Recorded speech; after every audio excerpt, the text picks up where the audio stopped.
Ang bad boy ng Mexico na si Luis Nery at ang World Boxing Association Featherweight World Champion na si Nick Ball ay kasado na ang kanilang laban. Ang bangungot ng Pinas ay may lumabas na rumored fight kontra yan kay Ramon Cadenas.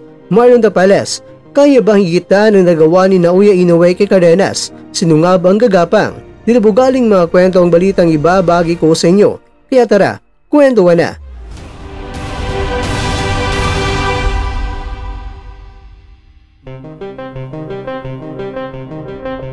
Si Salvador Rodriguez ang nagkumpirma ng balita na unang binasag ni Franco Zurzini ay nagulat na ang World Boxing Association Featherweight Champion na si Nick Ball at ang 2-division titleist na si Luis Nery ay nasa landas na magsalpukan ngayong August 16 at ang target ay dapat natampok sa Riyadh season sa Saudi Arabia. Si Nery mga kwento ay may kartara ngayon na 36 wins, 2 losses at meron siyang 28 knockouts. Isang dating belt holder sa 118 at 122 pounds ay umakyat sa featherweight matapos isang knockout loss kay Naoya Inoue. Isang matagumpay na laban naman niya sa featherweight kontra yan sa Hapon na si Kinosuke Kameda at tinalo niya ito via knockout. Sa ngayon, ang target ni Nery ay harapin si Ball na may kartara ngayon na 22 wins, walang talo, meron siyang 1 draw at meron siyang 30 knockouts. Ito ang magiging pinakamatinding pagsubok ni Ball mula nang talunin ni Ball si Raymond Ford. Kaya naman mga kakwento, kung may kasa ang laban nila, sino para sa inyo ang mananalo?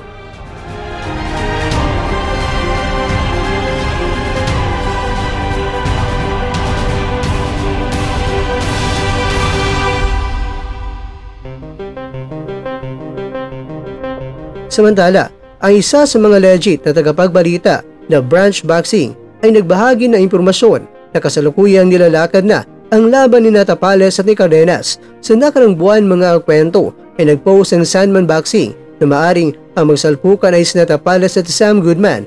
Kaya dahil rumored fight pa lang ito sa ngayon, hihintayin na lang natin mga kwento ang official announcement kung sino nga ba talaga sa kanila ang makakalaban ng bangungot ng Pinas. Pero ang tanong, kung sakaling si Cadenas nga ang palaga ni Tapales at ngayong buwan ng Oktubre ang target nila, kaya bang nabasa ni Tapales ang nagawa ni Inoue kay Cadenas o sino ang maging gapang boy sa kanilang dalawa, Tapales o Cadenas? Ang katanungan na kaya bang nabasa ni Tapales ang ginawa ni Inoue laban kay Cadenas ay prangkang sasabihin ni Mr. Kwento na tila mahirap ito.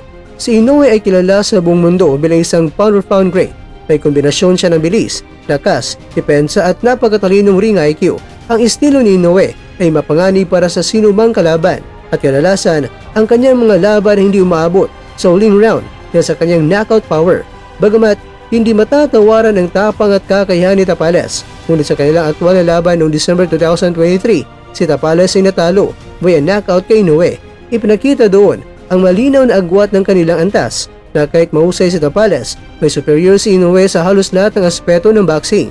Kaya kung ang basyan ay ang performance laban kay Cadenas, hindi sapat ito para masabing malalampasan ni Tapales si Inoue, lalo't si Inoue ngayon ay patuloy na nagpapakita ng world-class na galing sa bawat laban.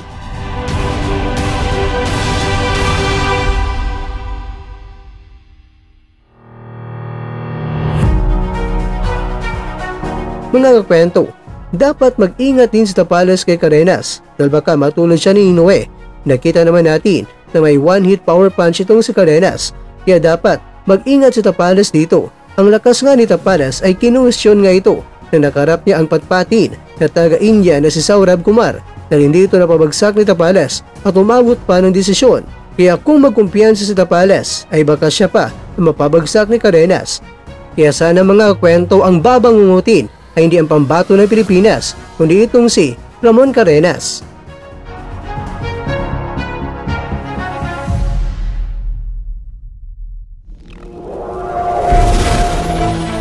At dyan, nagtatapos ang ating kwento.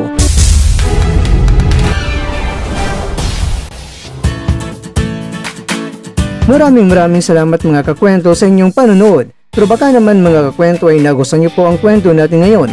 Baka pwede niyo po akong mabigyan dyan ng like, subscribe at pa-click na rin sa bell button.